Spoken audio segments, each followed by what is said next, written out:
If you ever tried to apply classic CI/CD practices into data pipelines, you've probably felt this tension. The idea sounds right. Test early, deploy often, catch issues before production. But in reality, data pipelines break in production anyway. Failures are expensive, and testing environments are fragile, slow, or wildly out of sync. This paper explains why CI/CD for data is fundamentally harder than CI/CD for code and how YouTube built a system that actually works at massive scale. Now, the core problem is that data pipelines are fragile.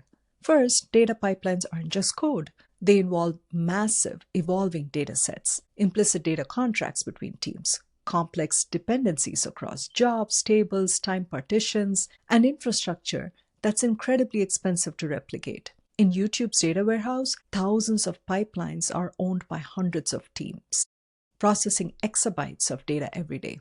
Traditional CI struggles here because you can't easily clone production, you don't know all downstream dependencies, and unit tests don't capture data correctness, drift, or schema changes. The result is a familiar failure mode. Changes look safe locally, but break downstream, consumers, and production.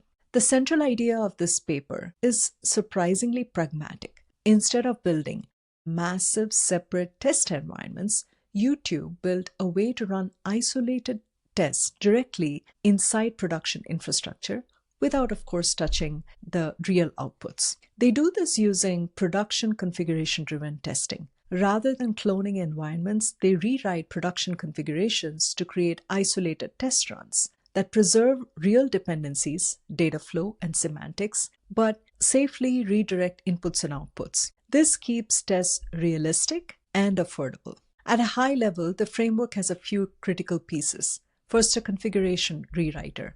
It understands the data lineage graph and automatically rewrites only the affected subgraph of the pipeline. Inputs, outputs, and stateful services are renamed and isolated so test runs can't interfere with production. Second, lineage-aware impact analysis. When a schema or logic change happens, the system traces all downstream dependencies, not just direct ones, and automatically determines what needs to be tested.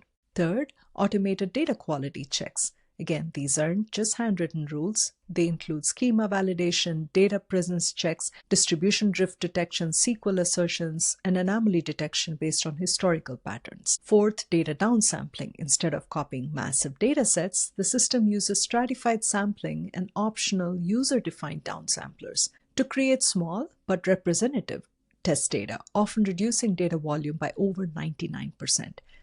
All of this is orchestrated with A/B testing, fail-fast execution, and rich diagnostics. The results are striking at YouTube. So with this framework, they caught 94.5% of data issues before production. They reduced testing resource consumption by up to 10,000 times, cut onboarding time for complex pipelines from weeks to minutes, and significantly reduced time to resolution for integration failures. The big takeaway for me from this paper is that data pipelines fail when we treat them like code pipelines. YouTube's approach shows that CI/CD for data requires different abstractions and testing changes in environments that behave like production. Check out this cool paper in the description below, and thanks for watching.